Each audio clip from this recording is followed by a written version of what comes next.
I was checking my emails like I do every morning. Nothing unusual. Bills, updates, a few spam messages, but then I saw it. One email from Thailand. From her, Kulita. My heart stopped for a second. I hadn't heard from her in months. I clicked without thinking, and when I read those words, I felt like my chest cracked open. Like everything I'd buried came rushing back in one brutal wave. I thought I was smarter than this. I'm 54 years old. I inspect elevators for a living. I know how to spot weak points before they collapse. But nothing prepared me for what this woman did to me. The lies, the sweet smiles, the way she made me feel like I mattered again.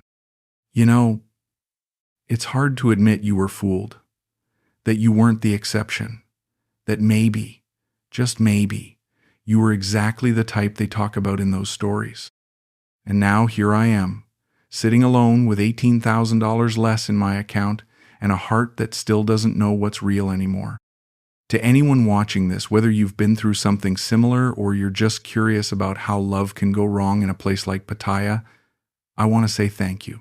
Seriously, thank you for being here.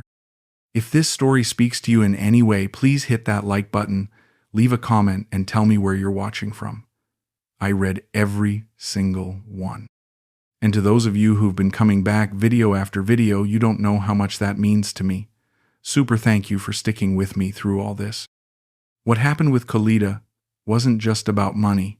It was about hope and the painful moment when that hope turned into shame. So if you're ready, let me take you back to where it all started. I walked into Moonlight Bar on Walking Street at exactly 8:30 p.m. on a Tuesday. I remember the time because I just finished inspecting the elevator systems at the Royal Garden Plaza, and my phone showed 8:30 when I decided I needed a beer more than I needed to go back to my empty hotel room. The divorce had been final for 8 months, and I was still learning how to be alone with my thoughts. The bar was half empty, which suited me fine. I'm not the kind of guy who enjoys crowds or loud music. I work with mechanical systems for a reason. They're predictable. They follow rules. When they break, there's usually a logical explanation. People are messier. That's when I saw her. Kulita was sitting at the far end of the bar, staring at her phone with this little smile on her face. Not the practice smile I'd seen from a dozen other girls that week. This looked genuine, real. She was wearing a simple black dress, nothing flashy, and she wasn't working the room like the others. She was just sitting there, being herself. "Excuse me," I said, sliding onto the stool next to her. "Is this seat taken?" She looked up, and I swear, something in my chest loosened for the first time in months. Her eyes weren't calculating. They weren't sizing up my wallet or my loneliness. They were just curious. "No, it's free," she said, and her English was better than I expected. "You look tired." "Long day," I replied, ordering a singa. "What about you? You work here?" She nodded, but didn't elaborate. Most bar girls would have launched into their sob story by now, but Kulita just went back to her phone. I found myself wanting to know what was making her smile. "What's so interesting?" I asked. She showed me a video of a cat trying to fit into a box that was way too small. We both laughed, and that laugh felt like coming up for air after being underwater for months. "I'm Kenneth," I said. "Kulita," she replied. And when she said it, it sounded like music. We talked for 2 hours. Not about money or drinks or going back to my hotel. We talked about stupid things. She told me about a customer who'd tried to impress her by ordering drinks in broken Thai and ended up asking for a plate of underwear. I told her about the time I got stuck in an elevator for 6 hours with a woman who was afraid of enclosed spaces. We laughed until my sides hurt. "Why aren't you working?" I finally asked. It was the question I'd been avoiding, but I had to know. Her face changed slightly. Not dramatically, but I noticed it. After 30 years of reading machinery, you learn to spot the small shifts that signal bigger problems. "I don't like to push," she said quietly. "If someone wants to buy me a drink, they will. If not, that's okay too." It was such a simple answer, but it hit me like a revelation. Every other girl I'd met in Pattaya had an angle. Kulita seemed to be saying she didn't have one, and that made her the most dangerous woman I'd ever met. I just didn't know it yet. Would you like another drink? I asked. Only if you want to buy me one, she said, and there was no manipulation in it. No pouty lips or batting eyelashes, just honesty. I bought her 3 more drinks that night, and we talked until the bar closed. When it was time to leave, she didn't suggest coming back to my hotel. She didn't ask for money. She just said, I hope I see you again, Kenneth. Walking back to my hotel, I realized I'd spent 4 hours with a beautiful woman and hadn't thought about my ex-wife once. For the first time since the divorce, I felt like maybe I wasn't completely broken. Maybe there was something left in me worth loving. I should have known right then that I was in trouble. When you spend your life fixing things that are broken, you start to believe everything can be repaired. But some things aren't broken. Some things are built to fail from the beginning, and you just can't see the design flaw until it's too late. That night, lying in my hotel bed, I made a decision that would cost me everything. I was going back to Moonlight Bar tomorrow, and the day after that, and every day until I figured out what made Kulita different from every other woman I'd met in Thailand. I thought I was hunting, but I was already caught. I went back to Moonlight Bar the next night, and the night after that, by the end of the first week, it had become my routine. Finish work, shower, walk down Walking Street, and find Kulita at her usual spot at the end of the bar. She was always there, always happy to see me, and she never made me feel like I was bothering her. You're becoming a regular, she said on my 7th night, and there was warmth in her voice that made my chest tight. Maybe I like the company, I replied, and she smiled in a way that made me forget I was old enough to be her father. That's when she started telling me about her life. Not all at once, but in small pieces, like a puzzle I was putting together one conversation at a time. My father died when I was 16, she said one night, her voice quiet. Heart attack. He was working in construction in Bangkok, sending money home to our village. I found myself leaning closer, wanting to hear every word. After he died, everything became my responsibility. My mother, my grandmother, my little brother. I was supposed to go to university, but there was no money. That must have been hard, I said, and I meant it. I'd lost my own father young, and I knew how it felt to suddenly be the man of the house before you were ready. Very hard, she agreed. But family is family, you know. You do what you have to do. She told me about her grandmother then, how the old woman had raised her after her father died, how she'd sacrificed everything to make sure Kulita had food and clothes and a chance at a better life, how she was now in a hospital in Bangkok, her heart failing, needing expensive medication that insurance wouldn't cover. That's why I work here, Kulita said, and there was shame in her voice that broke something inside me. I hate it, Kenneth. I hate every minute of it. But my grandmother needs her medicine, and my mother can't work because she has to take care of my brother. She showed me photos on her phone, an elderly woman in a hospital bed, surrounded by machines I recognized from my own father's final days. Medical bills in Thai script with numbers that made my stomach drop. Receipts for heart medication that cost more than most people made in a month. How much does she need? I asked, and I saw something flicker in Kulita's eyes. Surprise, maybe. Or hope. No, she said quickly, shaking her head. I don't want your money, Kenneth. Sometimes it helps to talk about it. You're a good listener. That response should have made me suspicious. Every other girl I'd met in Pattaya would have jumped at the chance to get money from a lonely Western man. But Kulita's refusal made me trust her more. It made me want to help her more. What if I wanted to help? I pressed. Not because you asked, but because I want to. She looked at me for a long moment, and I saw tears forming in her eyes. Why would you do that? She whispered. Because you remind me that there are still good people in the world, I said, and I meant every word. That night, she let me kiss her, not in the bar, but outside on the street, under the neon lights and chaos of Walking Street. It was soft and sweet and tasted like hope. When we broke apart, she looked at me like I was something precious. I need to go home now, she said. But thank you, Kenneth, for listening, for caring. Can I see you tomorrow? I asked.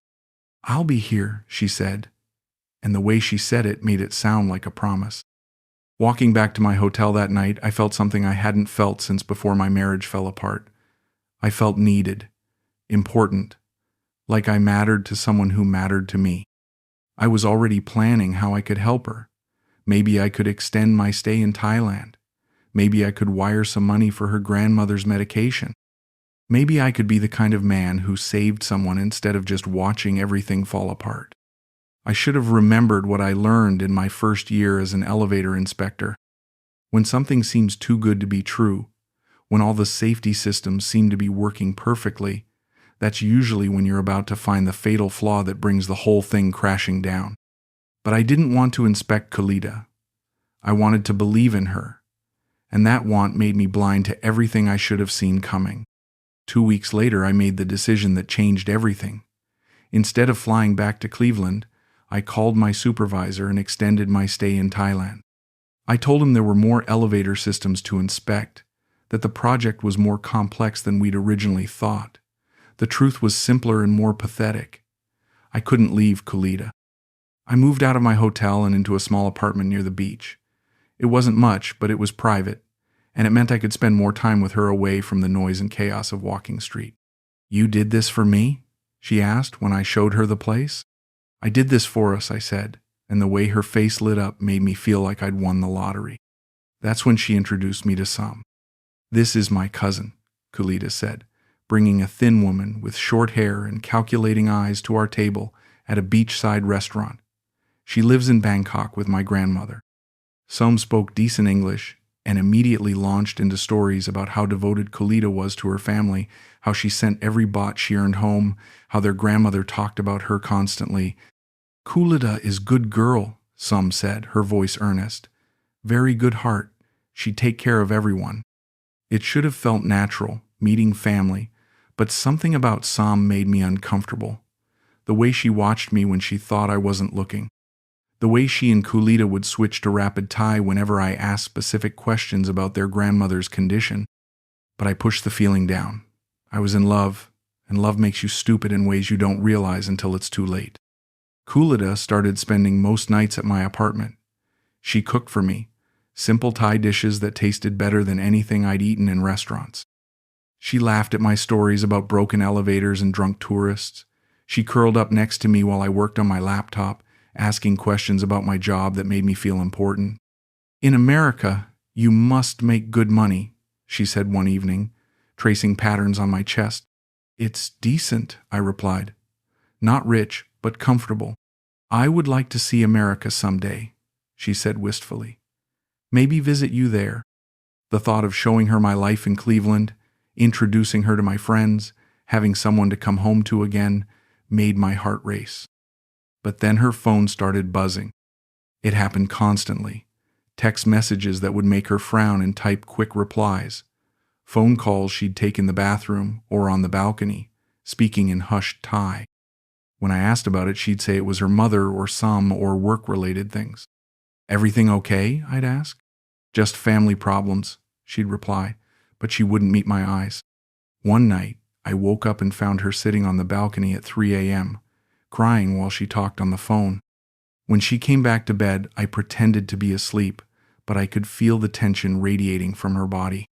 "Khalida," I whispered. "What's wrong?" "My grandmother," she said, and her voice broke. "She's getting worse. The doctors say she needs surgery, but we don't have the money." She showed me a hospital bill on her phone. Even though it was in Thai, I could read the numbers. 25,000 baht. About $700. "I can help," I said immediately. "No," she said, but there was no conviction in it. "I can't ask you to do that." "You're not asking. I'm offering," she cried then, real tears that soaked my shoulder. "You're too good to me, Kenneth. I don't deserve this." "Yes, you do," I said, stroking her hair. "You deserve so much more than you've gotten in life." The next morning, I wired $2,000 to a Bangkok hospital account that Soam provided. It was more than the bill required, but I wanted to make sure they had extra for whatever complications might arise. "Thank you," Kalita whispered when I showed her the transfer confirmation. You saved her life. But even as she said it, even as she kissed me with what felt like genuine gratitude, something in my gut was telling me to pay attention, to look closer, to ask harder questions. I ignored that voice. When you're 54 and divorced and lonely and a beautiful woman is telling you that you're her hero, you don't want to hear the voice that suggests it might not be real. I should have listened. In my line of work, ignoring safety warnings gets people killed. But this wasn't work. This was love.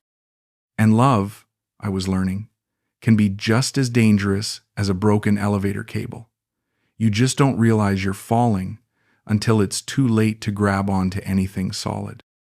I can't afford the rent on my room anymore, Kulita said 3 weeks later, her voice small and embarrassed.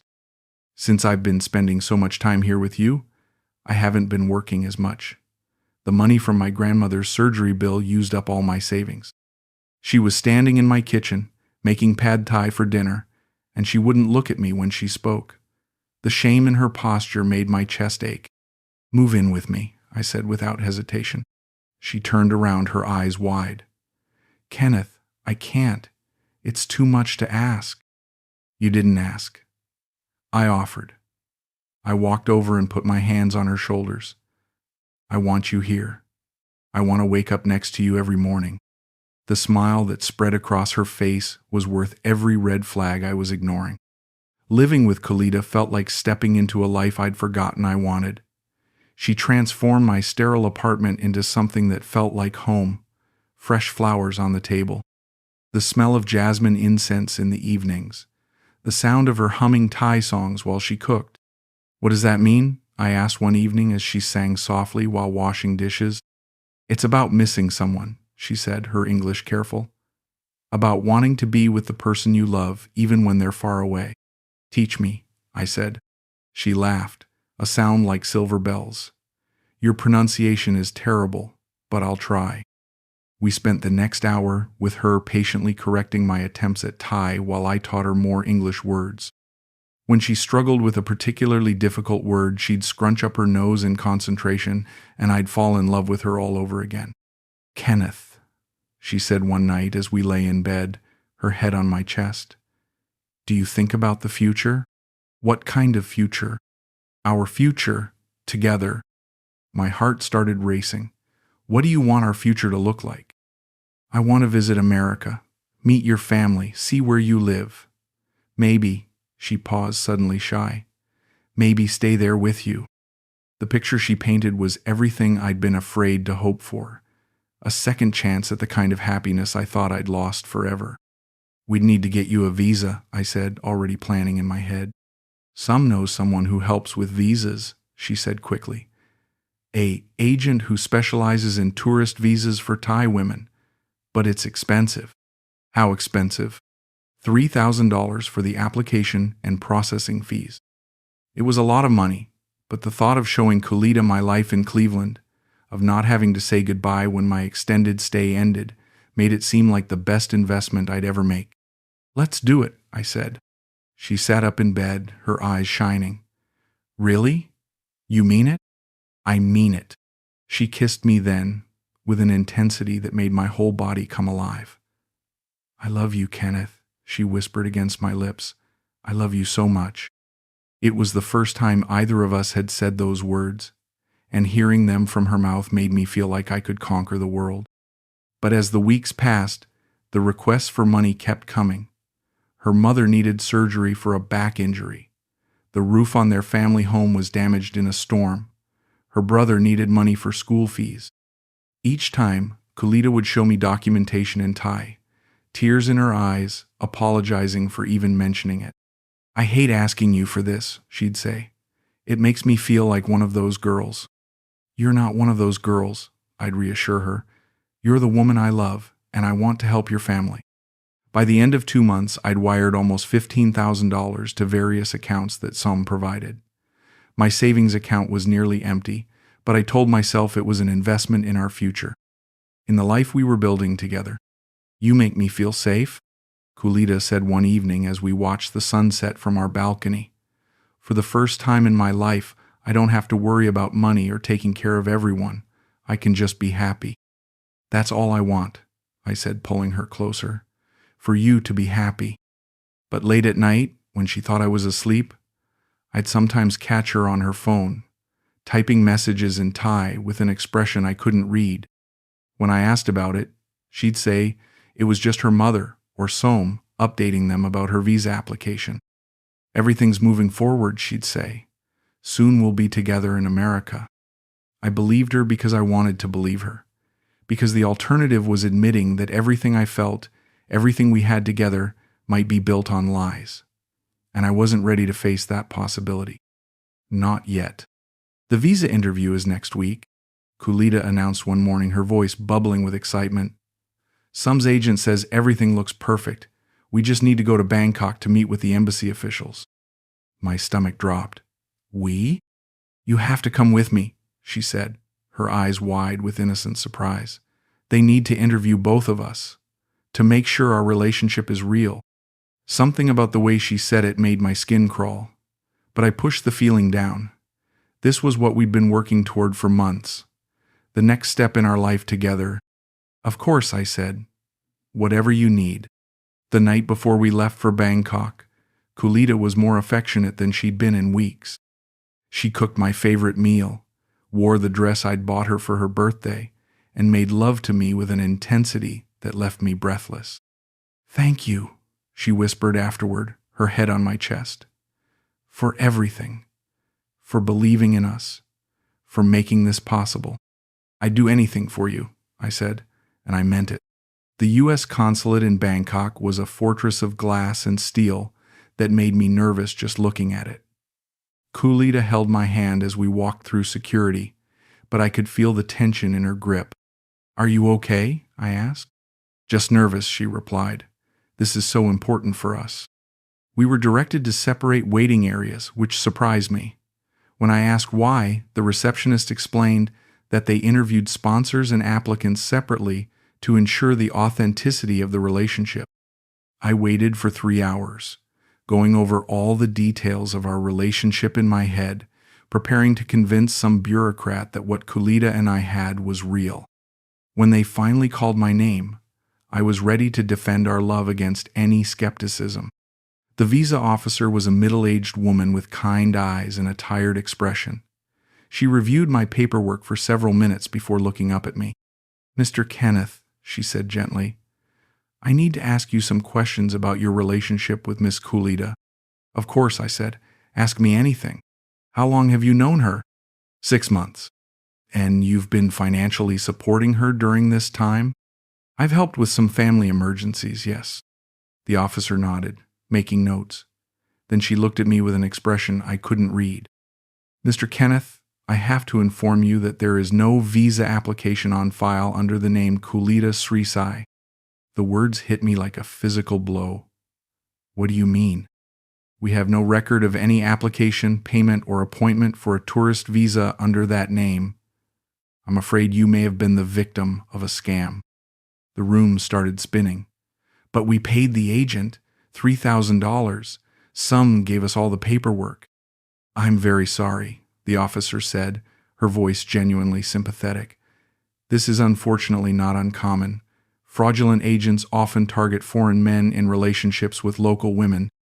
The money you paid likely went directly to the scammers. I sat there in stunned silence, trying to process what she was telling me. Everything we'd planned, everything we'd worked toward, was built on lies. Where is Kulita? I asked. I'm not sure, the officer said. She never checked in for any interview. I found her in the parking lot, smoking a cigarette with hands that shook visibly. When she saw me walking toward her, her face crumpled. Kenneth, she said, throwing herself into my arms. They rejected me. The agent cheated us. He took our money and never filed any paperwork. I held her while she cried, but something cold was spreading through my chest. The timing was too convenient. The story too perfect. How did you know they rejected you if you never had an interview? I asked. She pulled back, wiping her eyes. The agent called me. He said he tried to fix it. But it was too late. We lost the money. What was the agent's name? Some handled everything. I don't know his real name. Where's Some now? She had to go back to Bangkok. Family emergency. Each answer felt more hollow than the last. I wanted to believe her, wanted to accept that we'd both been victims of some elaborate scam, but the pieces weren't fitting together. That night in our hotel room in Bangkok, Kulita was more desperate than I'd ever seen her. "Don't leave me," she begged, clinging to me with a fierceness that was both heartbreaking and terrifying. "I know this looks bad, but I love you. We can try again. We can find another way." "How?" I asked. "I've given you almost everything I have." She was quiet for a long moment. Then she looked up at me with tears streaming down her face. "I'm pregnant," she whispered. The world stopped. Everything I thought I knew, every doubt that had been growing in the back of my mind, was swept away by those two words.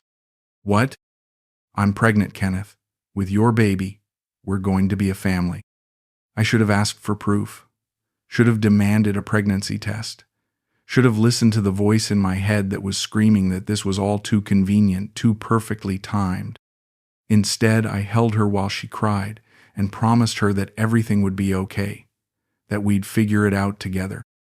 But that night, while she slept, I lay awake staring at the ceiling and finally admitted to myself what I'd been fighting against for months. I didn't believe her anymore. I couldn't sleep after the embassy disaster. Every time I closed my eyes, I saw the visa officer's sympathetic face telling me there was no application. Every time Kulita shifted beside me, I wondered what else she might be lying about.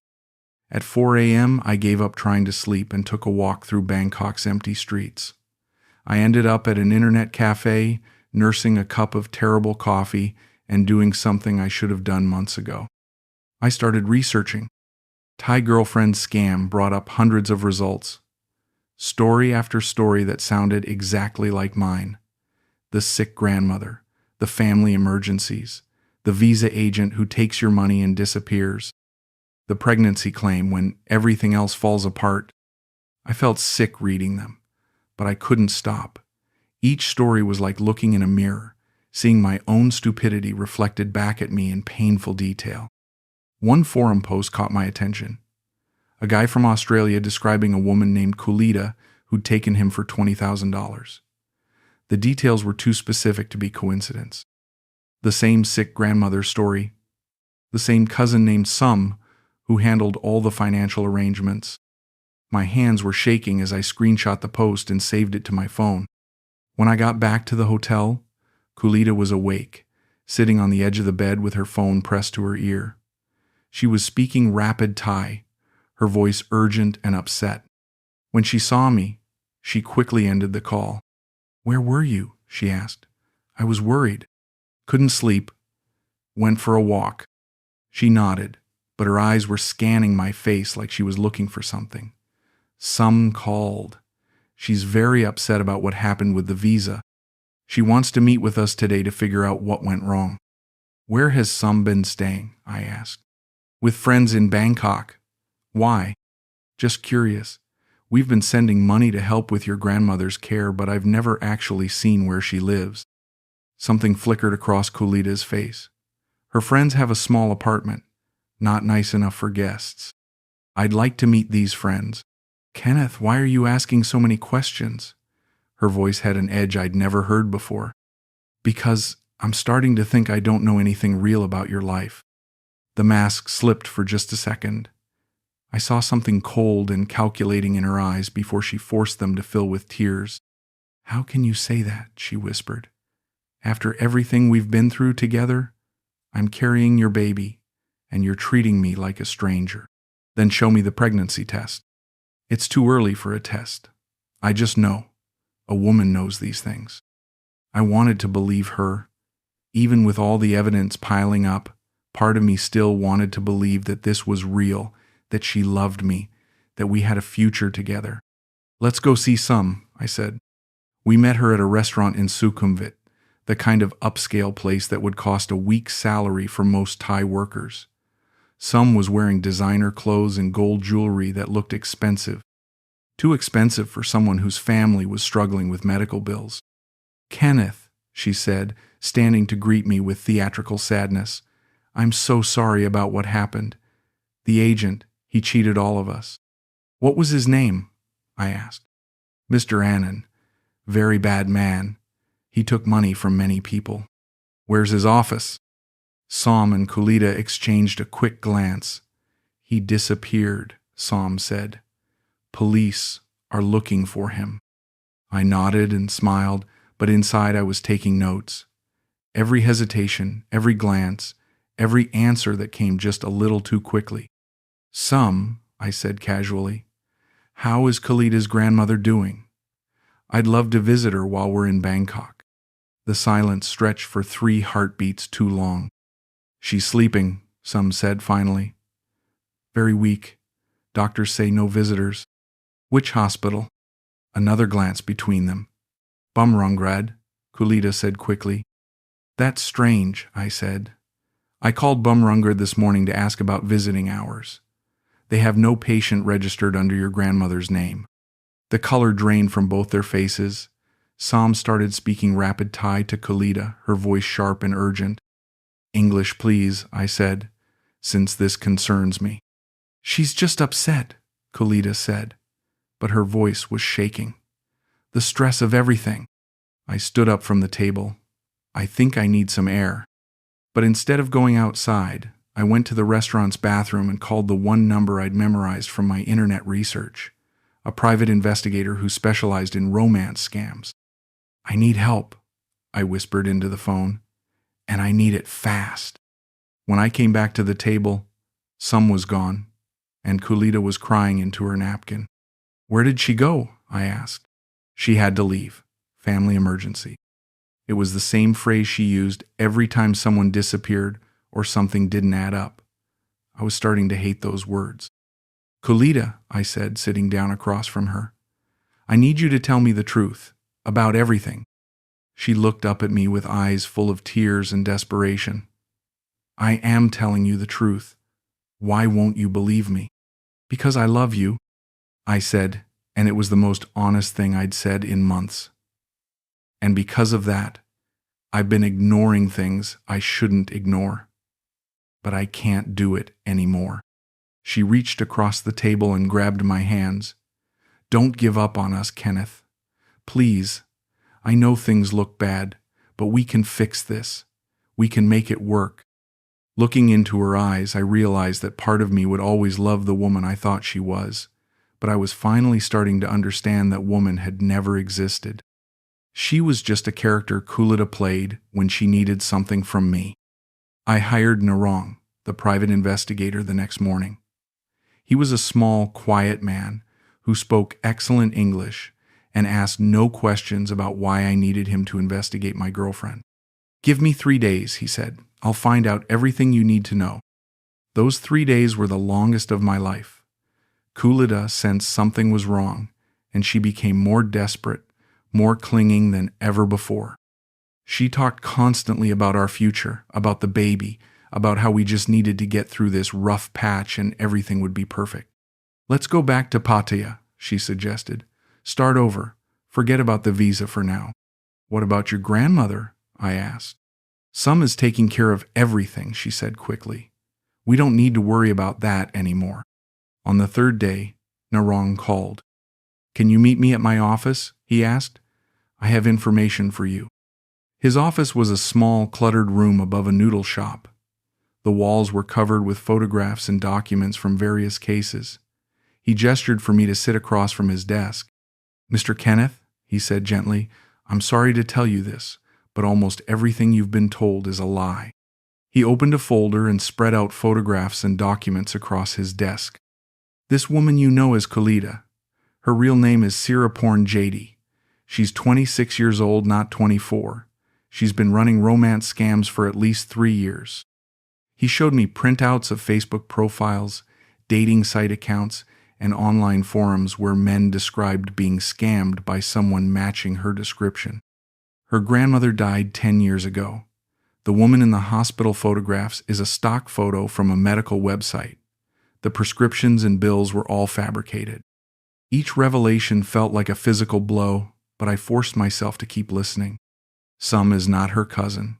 She's her girlfriend and business partner. They live together in a condo in Phuket that was purchased with money from previous victims. He showed me property records, bank statements, and surveillance photos of Kulita and Sum together, laughing and shopping in expensive stores. The address she gave you for her family village? It's a shopping mall in Bangkok.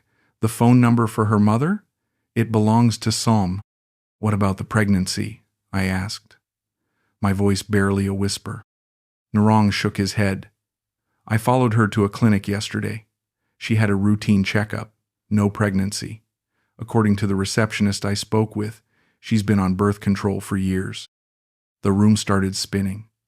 Everything I'd believed, everything I'd felt, everything I'd sacrificed for, was built on elaborate lies.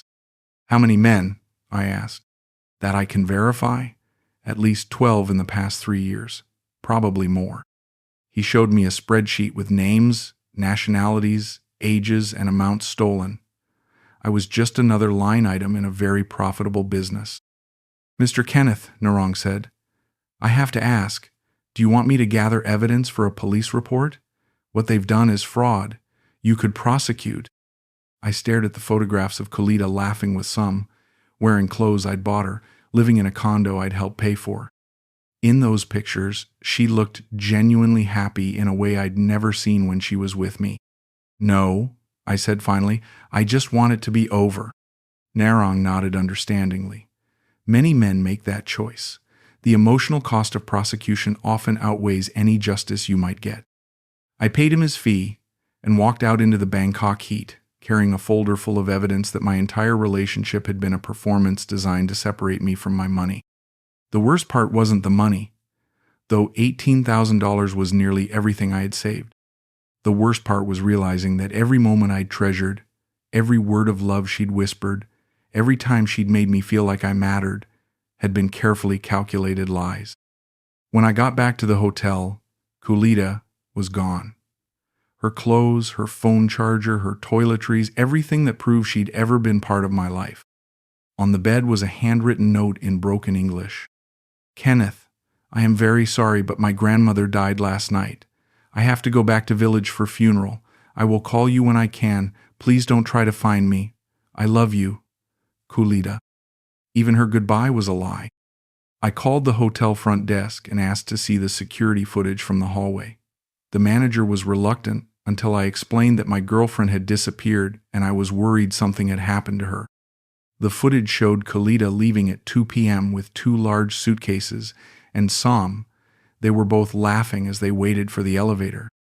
Behind them was a Western man I didn't recognize, carrying what looked like expensive shopping bags. I was already being replaced. That night, I sat alone in the hotel room and did something I hadn't done since I was a child. I cried. Not just tears, but deep, body-shaking sobs that came from a place I didn't know existed. I cried for the love I thought I'd found, for the future I'd imagined, for the man I used to be before I became so desperate for connection that I ignored every warning sign. But mostly, I cried because part of me still missed her. Even knowing everything I knew, even with proof of her lies spread across the hotel room floor, I missed the woman she'd pretended to be. And that scared me more than anything else. I flew back to Cleveland 3 days later with an empty bank account, a maxed-out credit card, and a lesson that cost me more than money. The plane lifted off from Bangkok, and I watched Thailand disappear beneath the clouds, knowing I'd left more than just money behind. I'd left the last of my naive faith in love stories that seemed too good to be true. My apartment in Cleveland felt like a tomb after the warmth and chaos of Thailand. The silence was deafening.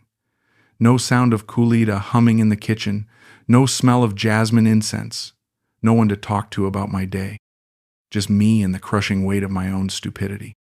The hardest part was facing my coworkers. They knew I'd extended my stay in Thailand, and a few had made jokes about finding a Thai bride. Now I had to pretend everything was fine while I figured out how to rebuild my financial life. "How was your extended vacation?" my supervisor asked on my first day back. "Educational," I said, and it was the truth. I threw myself into work with an intensity that worried my colleagues. I volunteered for every dangerous job, every overtime shift, every assignment that would keep me too busy to think. Inspecting elevator systems became my meditation. The mechanical logic of cables and counterweights was soothing after months of trying to understand the illogical world of human deception. But at night, alone in my apartment, the thoughts would come flooding back. I'd find myself checking Kulida's social media accounts, knowing it would only hurt me. Her Facebook page showed a completely different life than the one she'd shared with me. Pictures of expensive dinners, shopping trips to Bangkok, vacations to islands I'd never heard of. In every photo, she looked genuinely happy in a way that made me wonder if she'd ever felt anything real for me at all. 3 months after returning home, I started seeing a therapist. Dr. Sarah Martinez was a no-nonsense woman in her 50s who specialized in helping people recover from financial and emotional fraud. The first thing you need to understand, she told me during our first session, is that you're not stupid. These scams work because they exploit basic human needs. The need for love, connection, purpose. The people who run them are experts at reading vulnerability. But I should have seen the signs, I said. I'm trained to spot mechanical failures. How could I miss something so obvious? Because you weren't looking at Kulida like a machine to be diagnosed, she said. You were looking at her like a lonely man who wanted to believe in love again. Those are two completely different kinds of vision. Slowly, session by session, I started to understand how I'd been manipulated. The love bombing in the beginning, designed to make me feel special and chosen. The gradual introduction of financial needs, each one seeming reasonable and temporary. The way she'd refuse money initially, making me trust her motivations. The constant validation that made me feel important and needed. She didn't love you, Dr. Rensel, Martinez said during one particularly difficult session. But that doesn't mean what you felt wasn't real. Your emotions were genuine, even if hers weren't. How do I trust anyone again? I asked. You start by learning to trust yourself, by understanding your own vulnerabilities so you can protect them without closing yourself off completely. It took me 6 months to pay off the credit card debt from my Thailand disaster. I sold my car and bought a cheaper one. I moved to a smaller apartment. I ate ramen noodles and peanut butter sandwiches for dinner more nights than I care to remember. But slowly, something unexpected happened. As I stripped away the financial damage Kulida had caused, I started to see myself more clearly. I realized that my marriage had been failing long before my ex-wife asked for a divorce. I'd been lonely and disconnected for years, which made me desperate enough to ignore obvious red flags when someone finally made me feel wanted. A year after Thailand, I was stronger financially and emotionally than I'd been in decades. I'd learned to enjoy my own company, to find meaning in my work, to build friendships that weren't based on need or desperation. That's when I got the Facebook message that changed everything. Hi Kenneth, I hope this message finds you well. My name is David, and I'm writing because I think we may have had similar experiences with a woman in Thailand. I found your name on an expat forum where someone mentioned you'd been scammed by a woman named Kulida. I'm currently in Pattaya, and I think I'm involved with the same woman. She's telling me about her sick grandmother and asking for money for medicine. Would you be willing to talk? I'm scared I'm making a terrible mistake, but I can't seem to stop myself. I stared at the message for a long time, remembering exactly how David felt. The confusion, the hope, the desperate need to believe that this time it was different, this time it was real. I could have ignored the message. I could have protected myself from reopening old wounds.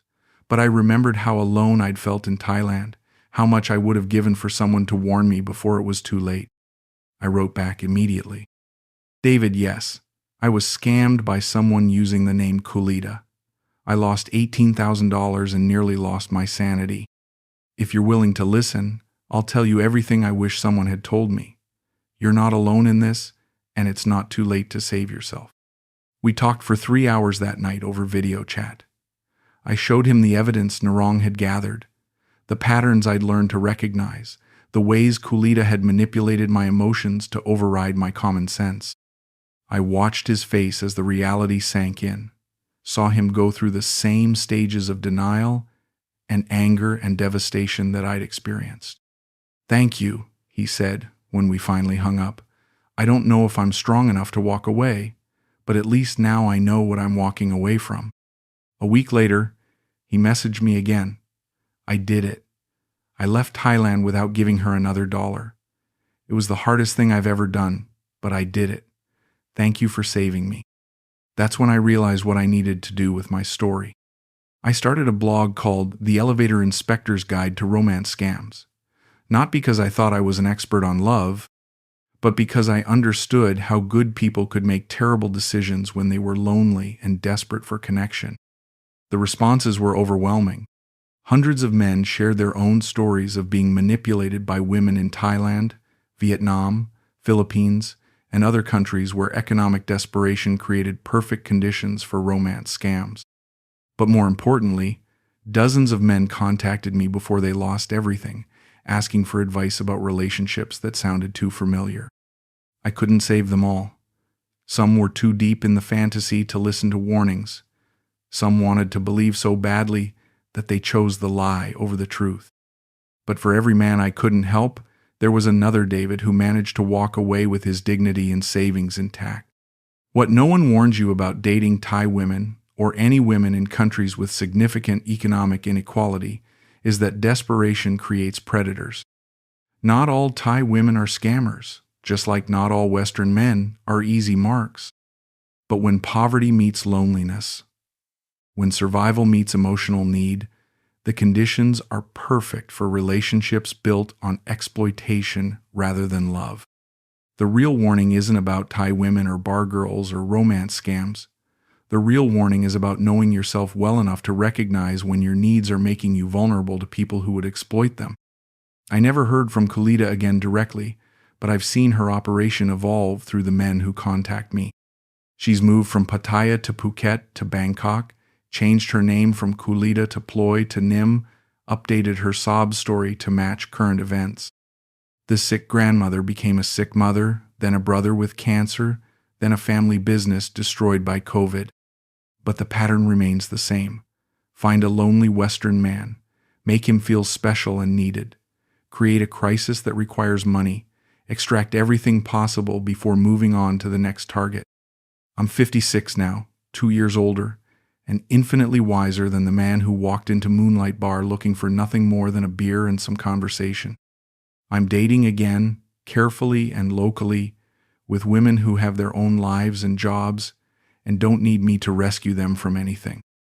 I still inspect elevators for a living, but now I also spend my evenings writing about emotional safety systems, about recognizing the warning signs before catastrophic failure occurs, about the difference between love and need. My Thailand disaster cost me $18,000, but it taught me something priceless. The difference between being loved for who you are and being used for what you can provide. The importance of building a life you don't need to escape from. The value of connections based on mutual respect rather than mutual need. I can't get my money back, and I can't undo the emotional damage of being so thoroughly deceived. But I can use my experience to help other men avoid the same trap. And maybe, in some small way, that makes the whole painful experience worth something. Because the truth is, what happened to me in Thailand wasn't really about Thailand at all. It was about a lonely man who was so desperate for love that he confused manipulation with affection, need with attraction, performance with genuine feeling. That can happen anywhere, with anyone, when you don't know yourself well enough to protect what matters most. The geography is irrelevant. The vulnerability is universal. And that's what no one warns you about.